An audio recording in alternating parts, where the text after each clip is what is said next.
Hello and welcome to the Exponential Show. Today we have a friend of the show, Dave McCaughan, for our 16th episode. Thank you, Dave, for joining us.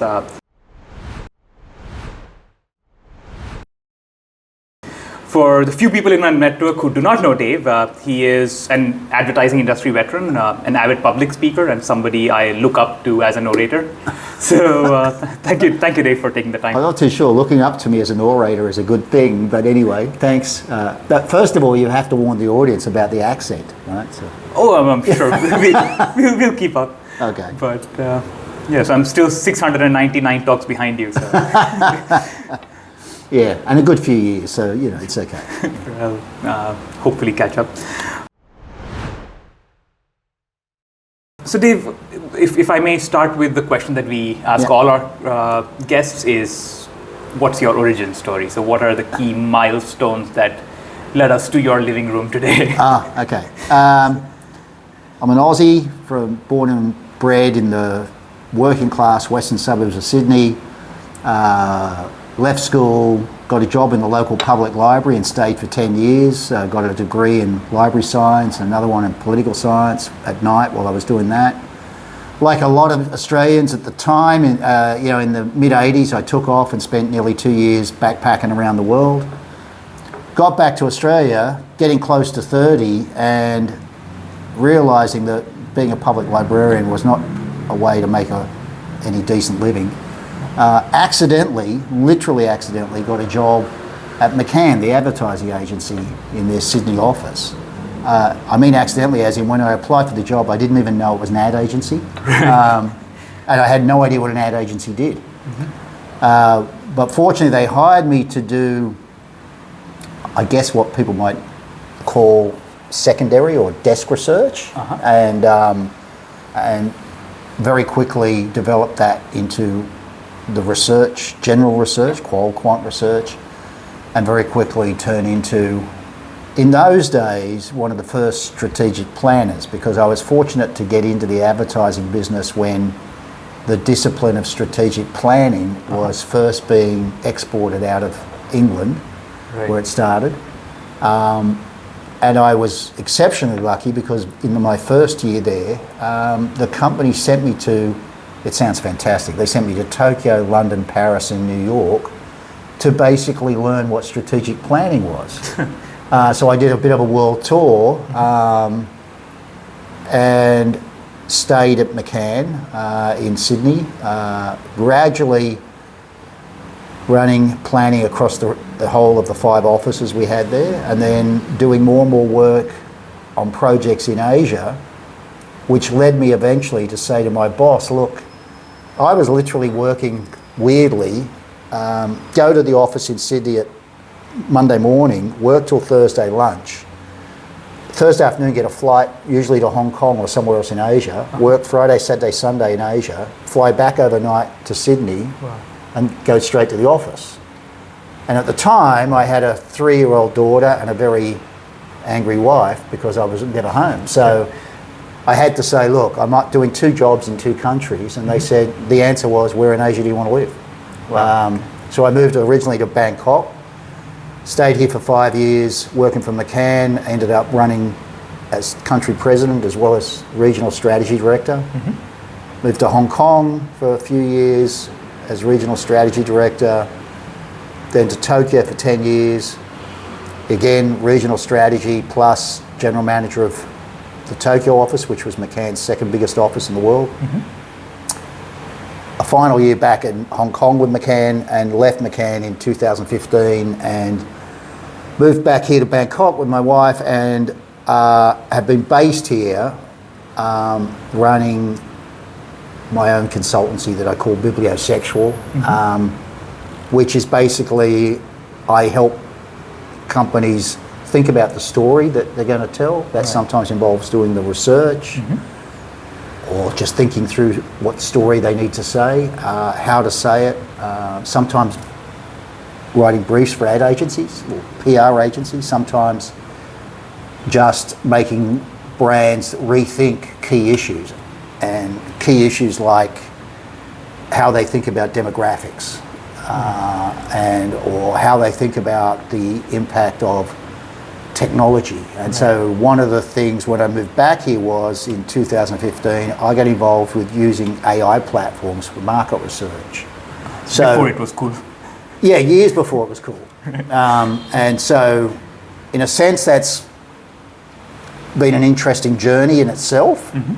And at my age, it's sometimes surprising when I'll sit there and go, oh, I've been working with AI for 10 years, and people go, well, you're really old, but that, we didn't know AI existed 10 years ago. And I go, well, it did. In fact, I find it rather the opposite. I'm bemused by the way people over the last 2 years, oh, it's fantastic, it's you. And I'm going, no, it was around 10 years ago. You just didn't use it. Right? So. Yeah, it's been quite a journey, and you've been, again, across all major Southeast Asian markets at this point. So it's interesting to learn about that. And a lot of what you mentioned lays the foundation for the topics we'll discuss throughout this conversation. The first one is something that you've built a long career on, and something that I am intending to build the rest of my career on, is storytelling. Yeah. So can you talk about why storytelling, even in this day and age, is important for businesses to master, irrespective of their size, shape, scale? Sure. And look, it's very simple. We've talked about this, and I've watched you in the last couple of years, as you've taken this on board. Anybody in the world first of all, it's an old adage that everybody has a story to tell, right? Every human being has a story to tell. Most people, unfortunately, think that their story is boring, but actually when you get into it, there's always some unique thing. Everybody has some uniqueness, right? The stuff that went good, the stuff that went bad. Right. Brands are the same, and the power of storytelling is ancient, right? I mean, it's the way in which we understand things. It goes back to basic things, statistics. So we've seen in the last 5 years or so the rise of a lot of people who talk about the fact, I'm an expert in using statistics to tell stories. Right. Well, actually, that's always been the case. The great statisticians, the great scientists, were also people that were able to tell a story really well. Einstein, Newton, etc., etc. A statistic, a number on its own, is meaningless. Right? If I say 11%, and you go, you get 11% of what? Right. So you're demanding a story, right? You walk into my apartment here, and you go, oh, where did that come from? Right? We demand stories. Right. It would be pointless to say that, I produce coffee cups, and people would go, okay. Well, what's your story? Now, your story might be, I make the cheapest coffee cups you can buy. That's the story, right? It might be, well, I make coffee cups with this design because it looks like a particular artist or art style that people like, or et cetera, et cetera. Right. People demand stories. If you think about it, you go to the supermarket to buy toothpaste. Right. Most people's decision on which toothpaste they buy is a story. That is true. Right? Now, it's usually nothing to do with the chemical formula. Most people have no idea what is in toothpaste, right? True. But it could be, my mum always bought Colgate, so I'll buy Colgate, right? It could be, well, that packaging looks really interesting, right? The packaging is a story medium. It could be, I've heard that my friend Mayank, he's got great teeth, and he told me that he prefers, what kind of toothpaste do you use? Colgate, funnily enough. Oh, really? Okay. He's boring, but he uses Colgate, But storytelling is just something that we live and breathe. True. The interesting thing, and look, great marketers have known this for literally millennia, right? In my own lifetime, or just before, in the 60s and 70s, the advertising marketing world really started to rethink what was storytelling, right? Through Ogilvy and people like that, right? But what's interesting is in the last few years how it's become an industry, Right. So when I first started telling people 10 years ago, well, I'm going to set up this little consultancy, and some companies have asked me to help them with their storytelling, people will sort of go, what does that mean, right? But now you go on LinkedIn or Facebook or any social platform, right, and there's hundreds and hundreds of courses and workshops, and you don't really understand storytelling until you've worked out this formula, or this technique or whatever it is, right? True. Yeah. So there's more of a, dare I say, commercialization of the words. Well, the commercialization, but there's also now more storytelling about storytelling. Huh. Yeah, that's a good way to put it. If you think about it. I mean, there is nothing new, and you can look at 1,000 LinkedIn posts and go to the local bookshop and buy 100 books on Amazon about storytelling. There's nothing new in any of them. Absolutely nothing new. Right. If you went back and studied the great commercial storytellers of ancient Rome, they were doing exactly the same things that we're doing today. Right. It's the generalization. We tend to think, business storytelling is a brand new thing. No, it's not. We've perhaps formalized it in a different way. Right. Yeah, that's a great way to package it. When we talk about storytelling, like you said, it's a very innate human thing, right? But recently, especially the last couple of years, where the use of AI or Gen AI has become mainstream, quote unquote, there's a lot of again, stories being generated using AI. And there's two sides to this coin, obviously. So you can do stuff at scale, you could hyper-personalized stories, things of that nature. But at the other end of the spectrum, there's just way too much of the same. So in the age of AI-powered storytelling, how do you see AI being, or what do you feel would be the ideal use of AI in storytelling, where it can be a friend and where it's a foe? The thing about the development of AI platforms over the last decade, but particularly, yes, ramped up, in the last couple of years, is the same way that you might say literacy affected storytelling. Okay, so. As I said, I worked in public libraries for 10 years in the 70s and early 80s. And you might come in and you might be a regular, borrower, come in every week at the same time and borrow 2 or 3 novels. And nearly everybody bought novels, borrowed novels that were basically the same. So, for example, you might be a mystery reader. Right. So it may not be that you just borrowed Agatha Christie, but you borrowed mysteries, Sherlock Holmes, Agatha, whatever. Or you might be a romance reader or a science fiction reader, right? And then when you break down and you look at the formulas and you think about, once people had cracked the code of mystery novels, sometime in the 1900s, has it really changed? Not too much. Not too much, right? I mean, it's usually the same formula as a thing, and so yes, the difference then becomes the formula how to write a mystery is the same basically, but the good authors and the bad authors add colour. They write more interesting characters. Their twist on the plot is even more twist. And every great story has to have a twist, right? It always has to have that one thing you hadn't thought of. Right. And that's the cornerstone of a mystery novel. The thing with AI and helping businesses, for example, is that at the moment we're still at the stage where people are basically saying, I'll download the formula, but they're not really thinking about the twist. Right. And the twist is what you add. Mayank decides to create a podcast series. What's going to be the twist in that? Because there's millions of podcast series, right? True. So what's the real twist on that? How do you make it stand out, be a little bit different? Right.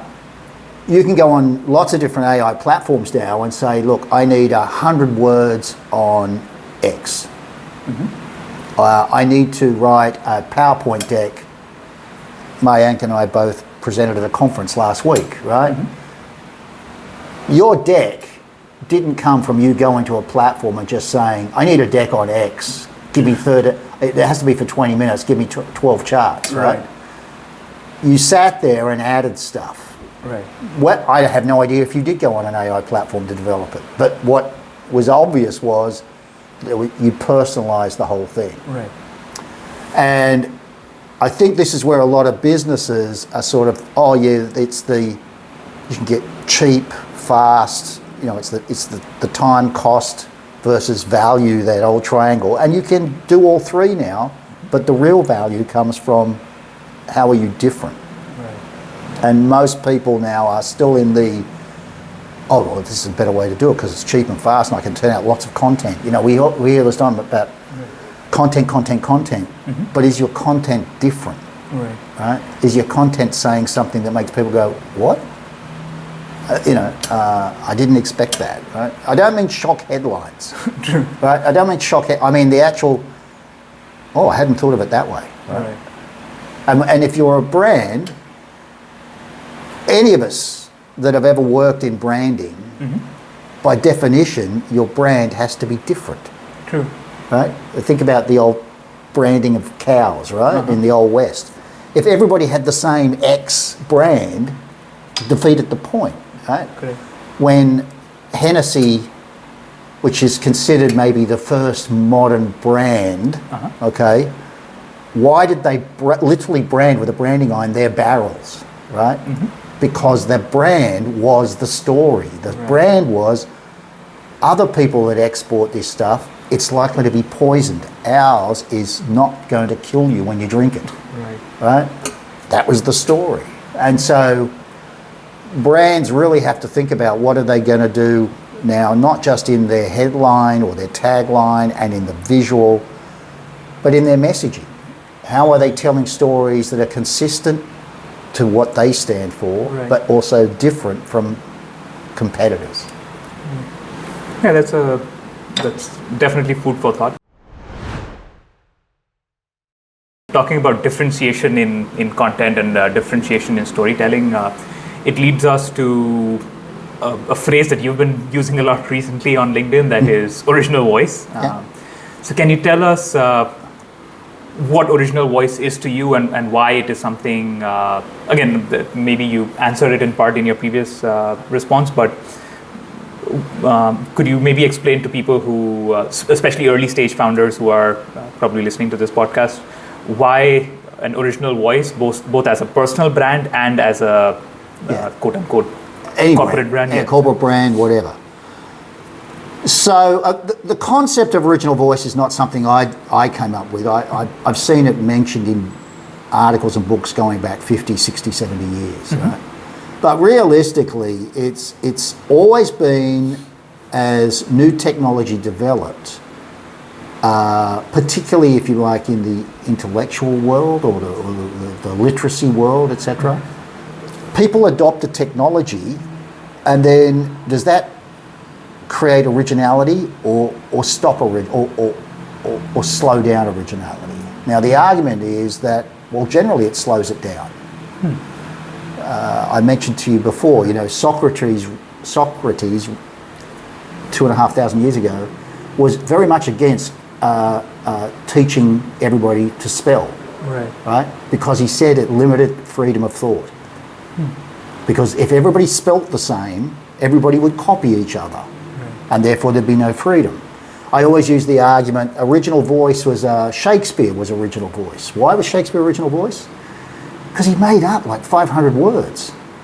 Now, the truth is, when you were in high school or going to university, if you made up a word in an essay, big red cross, Mayank, you're an idiot, what the hell, whatever, right? But we think the greatest writer in the English language was great because he literally made stuff up.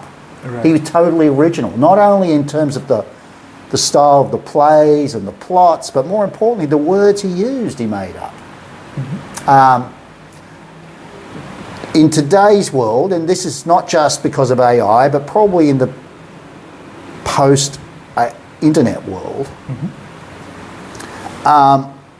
we often see and you know, we can sit in a cafe or whatever, talk about stuff, and we'll come up with dozens of examples where we've seen, oh yeah, that article is just like that article, Right. or that claim is just like that claim. Now, by the way, in marketing world, there's nothing wrong in borrowing an idea. Right. There's a guy I know in England, a guy named Mark Earls. Probably the best book I know for marketers to read is called Copy, Copy, Copy, which is all about the idea that basically only idiots try to be totally original, right? Because you're wasting your time. But what you need to do is have an original voice on things. Right. And that means if everybody is talking about X, yes, talk about X, but say it differently. Right. Do it differently. Perform it differently. And that could come down to, you know, famously, you know, in the history of marketing, you'll see things like everybody uses red labels because that's what the category demands is red labels, but I bring out blue labels. And everybody goes, what's that one? Right? That's original voice. You know, so many different examples of where brands have done that, you know, and just changed things by being a bit original. And so my big passion the last year or so has been, as I've seen people adapting AI, is, yep, great, terrific. What's your original voice? Now, these things could be very quirky. I'm famous because I have stopped using spell check and Grammarly and all those things years ago. I refuse to use any of that stuff, right? Why? Because I think it limits creation, it limits thinking. Grammar is not set in stone. Right. Grammar has changed ever since we started to write. Ever since Samuel Johnson invented or wrote the first English language dictionary, spelling has changed. Right. Things change. The meaning of words change. When I was growing up, if I said you are a really gay guy, it just meant you had a fun-loving attitude. Right. Now it's something totally different. True. Mayank is not gay as far as I know. But that wouldn't matter, right? The point is the words change, the meanings change. Brands are responsible for many of those changes. Right. And what we have to understand is great brands have done a great job in the past of creating something original, including the way they say stuff. It makes sense. And that's what a brand needs to do, be original, a voice. Yeah, and it sounds very obvious when you say it, but we can find so many brands that are not. That don't, right? That literally, or everybody in our category is writing about this or creating content about this. We must create content. Well, no, create content about something else. Right? Absolutely. There's a lot of walking the talk that needs to be done when it comes to just making original content. And again, like I said, original doesn't necessarily mean a new topic altogether, but a new way of presenting. A new way of presenting it, some new terminology, some different types of examples. You know, one of the talks I do at conferences is the talks about the history of men's underpants, right? And I literally go through thousands of years of why men wear underpants and why it is that if you and I stood up now and dropped our trousers, I can absolutely guarantee you we've got different pairs of underpants on, different designs, colours, right? It's idiotic. Why is that the case, right? Well, that's great storytelling. Right. Because what's happened in the last 100 years is that certain brands have caught on to things and created original voice around things outside the category. Right. And then brought it into the reason why men started wearing front white, tidy whities. What technology was responsible for that? I have no idea. Yeah, the invention of the electric washing machine in the 1920s. I see. Right? There's a long story. Unilever did the greatest PR campaign in history that resulted in men all over the developed world and all over the world for the next 50 years wearing tidy whitey underwear because that meant that their wife cared. And by the way, 70% of all men's underwear is purchased by women. Right? So, but that is a great category, and I use it just as an example, but you can use it in any category. You can look at the really innovative things that have happened in that category that have got it to where it is today, is because somebody took something original from outside of the category to add to the voice of the category. Makes sense. And by doing that, you're kind of moving the whole category forward. Right? And you move the category forward. Makes a lot of sense. We've talked about storytelling, we've talked about leveraging technology in storytelling, and we've talked about the importance of being original in the way you tell stories. Now, I want to take a turn into who we are telling the stories to. Sure. Which is people. And I read a post from you yesterday, day before, in the last 48 hours or so, where you mentioned that the use of word consumers is, it kind of is, it doesn't serve the purpose. It belittles and degrades people. All right. So can you tell me why it's important for brands to think about their audience, to think about people they're serving as quote-unquote people, as opposed to just a general flock of consumers? The biggest lesson I ever learned in my career was accidental. In 1998, when I was living here in Thailand, running the McCaughan office here, we had about 120 staff. And one day I said to the whole staff, everybody in the company, don't come to the office tomorrow. But instead, what we're going to do is, every single one of you, here's 5 questions, and we want you to go and go to the streets, and we allocated different streets around Greater Bangkok. We want you to go and ask 5 people randomly these 5 questions, and then come back the next day and tell us what you found out. There was one young lady that worked for me, attractive young Thai lady, and she was assigned to Koh San Road. Okay. So she's standing on Koh San Road, 1998, and sees a couple of young guys walking towards her. It turned out they were about 17. Now, if you remember when back you were 17 and you're walking down the street with your mate and some hot girl says to you, hey, can I talk to you? Naturally you say yes, right? I was a shy person, but, but come on, you know. And these 2 guys, and she said, look, my boss has asked me to ask some people, I've got 5 questions I want to ask you. Yeah, sure, all right. The first question, I can't remember the Thai wording, but roughly in English, the wording was something like, as a consumer, what do you think of da da da? And he stopped her before she could finish the question and said, I'm not a consumer, I'm a person. Now, she told me that in an offhand way the next day, and that blew me away. Because what it made me really think about was, and I'm old enough to remember that in the advertising world, we didn't really use the word consumer until about the mid-90s. I see. Right? But then it became super popular, right? In America, England, around the world, consumer and consumers, and everybody's a consumer. And you go, no, wait. Let me give you the example. Anybody that knows me knows that I drink at least 1 Coca-Cola every single day. I did not know that. And I've been doing that since I was 15 years of age. So for 50 plus years, I've been drinking a Coke every day. Am I a Coca-Cola consumer? Coke would like to believe so. Yeah, but I'm not. There's no Coke here. Right. There is a Coke in the fridge, and at some time today, I will drink that Coke. Right. When I'm drinking it, I'm a Coke consumer. Right. We are only consumers in the time we're actually consuming the product. Right. The rest of the time, we're people. Absolutely. And as a marketer, your job is not to focus on when I'm drinking the Coke. Your job is to focus on me as a person, and finding out and appealing to the rest of my life as to why I should go back tomorrow and drink another Coke. Absolutely. What is it about my life that I need or want or desire that you can trigger so that I'll go, yeah, Coke may be the answer to that, right? And that applies to any product or service. So nothing annoys me more than when I hear marketers say our consumers. They're not yours.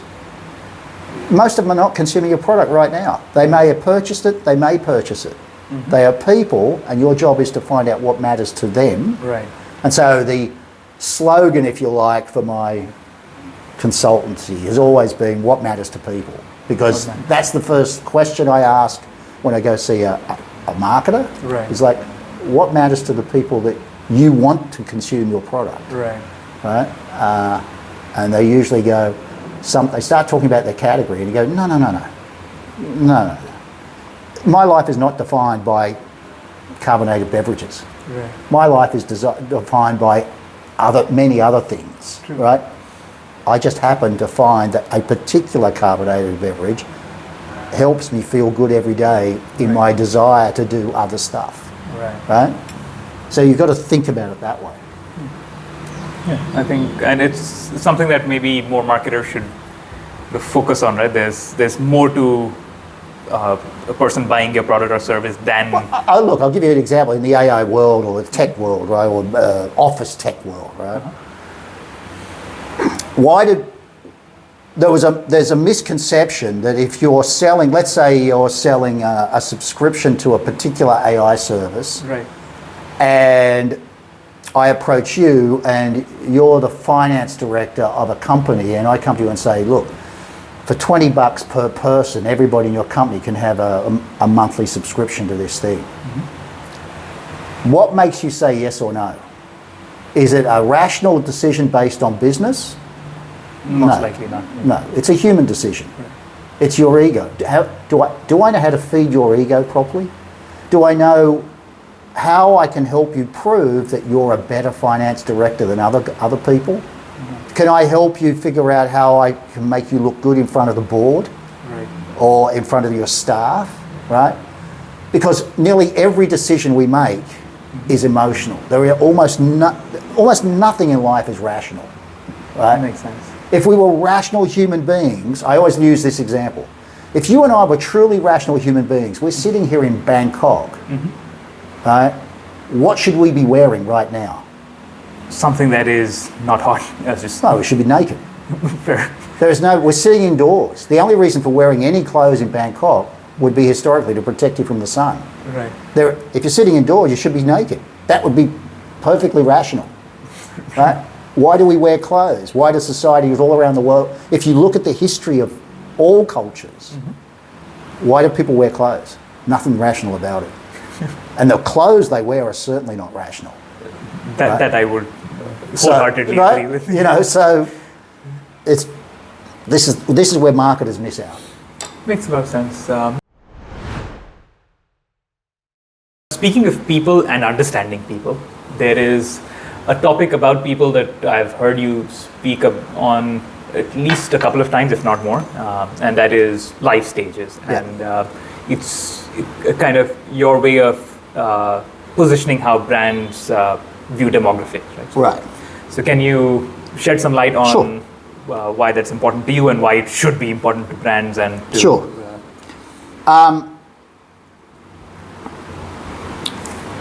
One of the things that I learned a long time ago was that basically people in marketing are intellectually lazy. Ouch. Oh, it's true. Sure. People in marketing, advertising world, etc., they love to use the trendy tags, the trendy names, right, without thinking about it.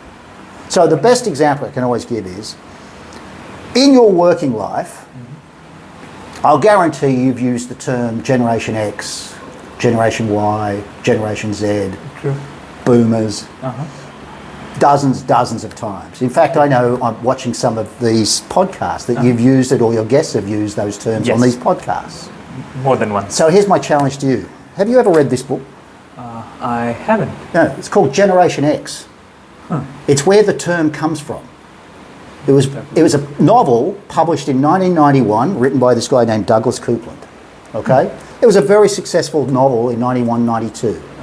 It did very well on the best-selling lists in America. I see.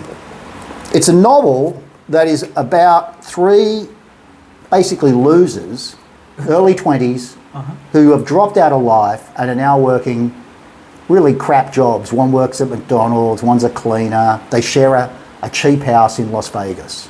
And it follows their existence. Now, when that book came out, it was, great. And look, it's a very clever novel. Throughout the novel, he has these little sidebars, which you can't really see, but where he's got like terms that were sort of trend. He made up a whole dozens of trendy terms to explain life and things going on. And some of those entered the language, right? Right. Original voice. Interesting thing was that about a year after the book came out, I was asked to go to America to speak at a conference. And look, it was my first time speaking in America, so I was a bit of a nothing speaker. Big 3-day conference, 2,000 attendees. He was the main speaker. Interesting. Right? And I got asked to have lunch with him. So there's about 6 of us sitting around a table like this, having lunch. And I'm a bit of a nothing, right? You know, the guy that started TED, he was the other main speaker, Richard Sorman. Richard Werman. So they're sitting there and I'm like, oh my God. But as lunch went on, somebody said to this guy, wow, you must be really happy that your book's done so well. He goes, well, yeah, obviously, you know, like I've been a writer, but this is my first novel and it's become a bestseller, you know, like fantastic, you know, like I've basically suddenly become a millionaire, right? Fantastic. And then somebody said, yeah, you must be really happy with the way in which people have adopted your thoughts and how they're using it for business and marketing and things. And he literally said, no, I hate that. I hate that because obviously they haven't read the book. Now, what happened was the book, the title of a book, became adapted as, everybody born between 65 and 75, I can't remember the years, they're Generation X. His point was, no. This is about a small proportion of people in that age group who are the Generation X. They're the people that have dropped out. I see. By the way, in every generation, in every 10 years, 20 years, there's a small proportion. When I was young, they were called hippies, right? But what was really scary was 2 weeks later, I'm in Hong Kong. And I'm there with some of my colleagues. We're getting briefed by the world's biggest carbonated beverage company for a new campaign for China. And when the head of marketing for Asia is presenting, this is the brief, this is what you want to do, he referred to the target audience as Generation X. And I literally put my hand up and said, it can't be. First of all, because there is no Generation X in China. I've literally just come from talking to the author of the book, which I'll guarantee you haven't read. And he would tell you that it's a dropout, a small proportion of the population of young people in America who dropped out. This does not apply, remember this is 1992, right? This does not apply to China today. Yeah, you misunderstood, Dave. Generation X is everybody born between these years and these years. That was what I mean by intellectual laziness. And what I've seen over the decades since is the YZ. For example, I'm on the cusp of being a baby boomer in Australian terms, in terms of the pure demographics. Up until the launch of this book, nobody referred to people in my age group as baby boomers in marketing or anything. It was post-added because of this. I see. Right? But what was interesting is then seeing people today talking about boomers here and boomers there, and you go, well, no, like Italy. My wife's from Italy, right? So I constantly read about the problem with boomers in Italy. The truth is there was no baby boom in Italy. I see. It was a baby deficit. Why? Because the people that had babies migrated and had babies in Australia or America or whatever. The people that stayed home in Italy were basically broke. They didn't have babies on a mass scale anymore. And we've seen that in so many countries where people actually don't even look at the demographics before they start using these labels. One of the things I did learn early on in my career was that everybody goes through certain life stages. It doesn't matter if you're born in 1950, 1980, 2000, or yesterday. Nearly everybody goes through basic life stages. And what matters to people in their lives is defined more by their life stage than it is by what year they were born in. Makes sense. Okay? So your life stages very simply are, historically in every culture all around the world, there were only 3 life stages. There was childhood. Once you got to puberty, you were an adult. You stayed an adult until the last couple of years of your life when you were waiting for death. Okay? Now that waiting for death might have been 40, 60, it depends on the culture, the time, the place, right? 100 years ago, in the 1920s, we saw the emergence of a fourth life stage. Because, as I said, historically, in every culture around the world, in America, in England, whatever, in India, wherever you were, when you hit about 12, 13, you went to work. Nearly everybody did, right? And you usually had your first kid somewhere in your early mid-teens. But what happened 100 years ago was, first in the US and Western Europe, Australia, other countries eventually, was suddenly you put off being an adult by 10 years. So instead of becoming an adult at 10 or 12, you became one at 20 or 22 when you finished school and university. And so growing up as you did, you weren't an adult until you left university and tried to make a living, right? And I know you're now married or whatever, right? So we created this new life stage of about 10 years for most people, especially in any country that has a broad middle class. It's about a 10-year period from about 12 till early 20s, when physically you were an adult, right? But you're not treated as one, and you're not expected to be one, right? You're a student. You're studying, you're preparing, you know? Okay, all right, okay. So that life stage is now 100 years old. Of course, what happened with that was you leave university, high school, whatever it is, at somewhere between 18, 22, whatever. And the next 10 years of your life is another life stage, which I call career building, which is that first sort of 5 to 10 years of working where you're finding a job. Is that the job I want? Maybe you're finishing off qualifications. Maybe you're having a good time because you're making some money. And maybe eventually you meet the right girl or guy or partner or whatever your choice is, right? That's great. And then you meet that partner, and that's when you enter real adulthood, or what I might call family builders. So that's the point where usually today in most cultures it's around 30 and you settle down. And you think about things like a mortgage or, you know, getting married and kids. And then in the 90s, we started to see the evolution of yet another life stage. Because by the 90s, what we clearly saw in a whole bunch of countries was that a lot of people were living a lot longer. Not everybody living to 100, but a lot more people were living into their 60s, 70s, 80s, 90s. We noticed this first in places like Japan and then Western Europe, etc.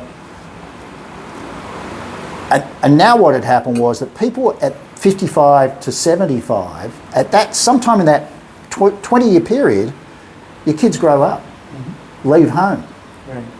Or if they still stay at home, they're not kids anymore. And so you might be thinking, if you're wealthy enough, if you've got a good middle class job, about retirement, right? Or maybe you don't have enough money to retire. But the truth is that there's a 20-year period somewhere between late 50s and late 70s, where for most people today, it's like, what am I going to do now? What am I going to do next, right? You wake up every morning thinking about your new life. That's why we call them new life builders. And that, yes, those people eventually will get to that 5-year period where it might be now more likely to be in your 80s or 90s, where you really start to health-wise fall off and you need people to take care of you more. But we have that life stage. And then this century, we saw yet another life stage develop. And that's the massification of what we call the extended 20s. So up until quite recently, nearly everybody lived a single sort of 20s, make some money, get the job, eventually find the right partner, and settle down. But now more and more people are choosing not to do that, right? You must have lots of friends who've now hit their 30s and are still living that either as a single or as a couple, but like, well, we're not going to have kids. I saw a great statistic just this morning. I was reading a report from a particular company, and they published statistics about this thing about birth rates are so low in so many countries like Korea, etc., right?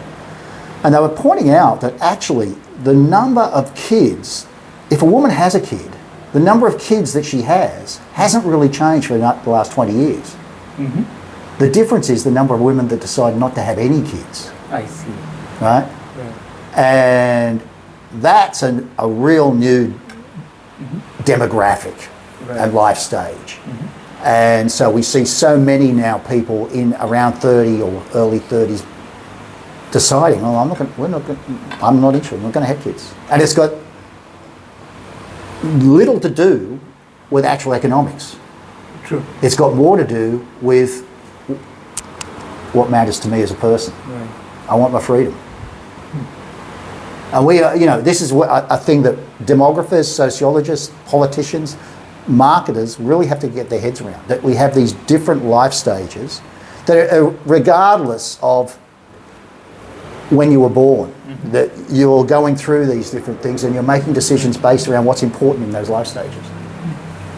Yeah, I love that framework for many reasons. Right? So one obviously is the fact that you said we're not siloing people just based on the year they were born. It's more about the stage that they're going through as an individual in their life. So it's a... And look, by the way, the best way to discuss this is, because people always come back and say, yeah, but you're really defined by, digital natives, right? And you go, well, no, wait a minute, what's a digital native? If you look at, how old's your father? 61. No, he's a young guy compared to me. Okay.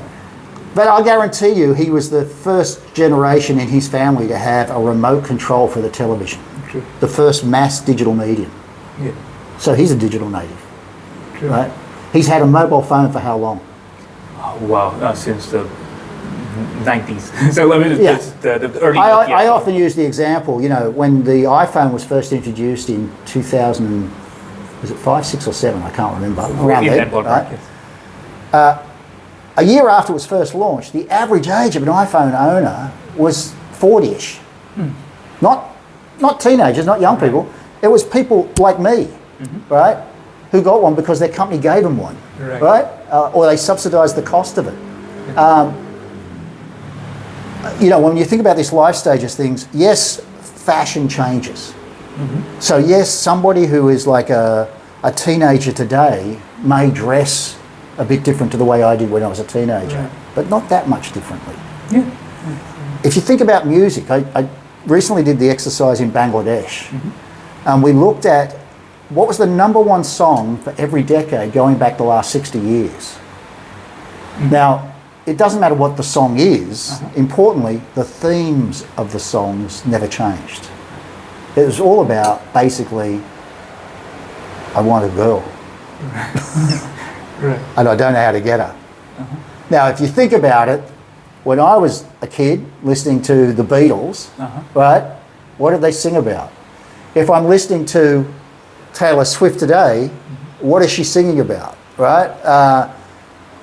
The themes of pop music don't actually change. The style of the music is different, right? I can remember I was around 20 when punk really took off, right? Yeah, of course, that was like, wow, so shockingly different.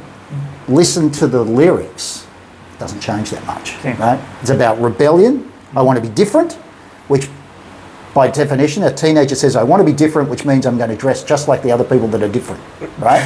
And I'm going to sing songs that are all about being different and trying to find the right partner or the right girl, the right guy that are basically the same as everybody else is listening to. Right? And it's the same with fashion, technology, etc. The generation today that is coming out of university and having to deal with AI are no different from the generation 25 years ago that were coming out of university learning about having to deal with the internet. The issues for the universities. Think about it, if you go at university today, the biggest single issue in universities all over the world today is, what do we do about AI and plagiarism? Well, guess what? 25 years ago, the biggest single issue for universities all around the world was, what do we do about the internet and plagiarism, right? And by the way, in 1500, you know what the biggest single issue in universities all over Europe was?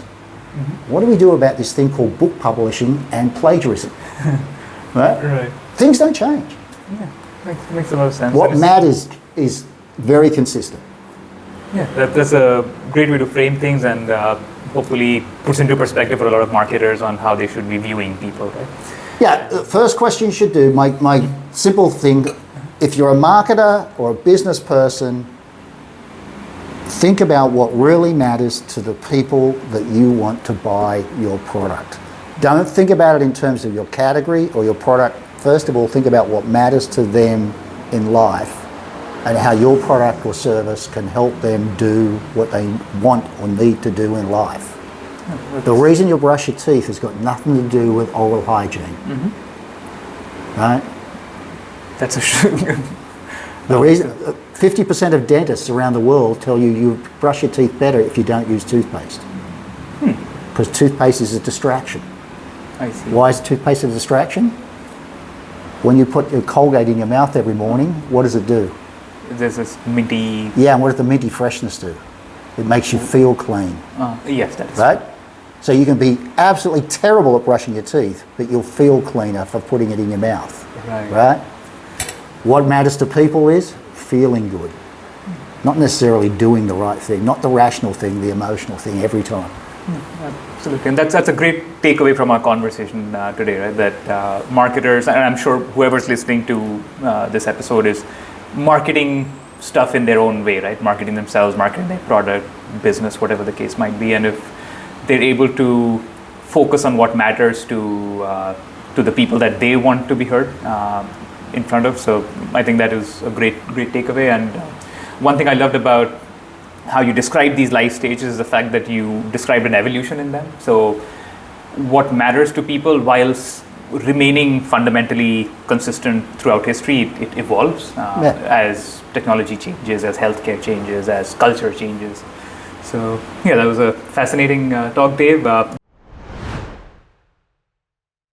That brings us to the last question, which is what's next? So any announcements that you have for our audience, whether you're speaking at an event, work you're doing, anything interesting? Well, fortunately, I do still get asked to speak. I'm speaking at a regional conference here in Bangkok on the 10th.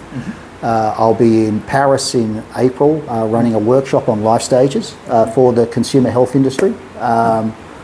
So I still get asked to work occasionally on projects directly for clients, and I get asked to do a lot of these sort of workshops or thinking sessions about something to do with life stages, what matters to people, aging populations, and rethinking that. So that's all pretty exciting, and trying to with a friend of mine. It's been going on for a while, but a friend of mine and I are putting together a small book on our attitude to storytelling based on our experiences. Yeah. Cool. And when do we expect it to come out? Well, according to him, it's got to be very soon. I would say sometime this year, but you know. Cool. And what's the best place to follow you? LinkedIn or? You can get me on LinkedIn, Facebook. I'm pretty active on both of those. LinkedIn, quite a lot of, as you know, a lot of weird commentaries on different things. Yeah, trying to be an original voice, right? So yeah, we'll make sure to tag you so that our friends can find you. Thank you, Dave, for taking the time. It was as fun as always catching up with you, and let's go have some lunch. Yeah, thank you. Thanks very much, folks. Perfect. Thanks to everybody who tuned in. If you liked the content, make sure to subscribe, and we'll see you in the next one.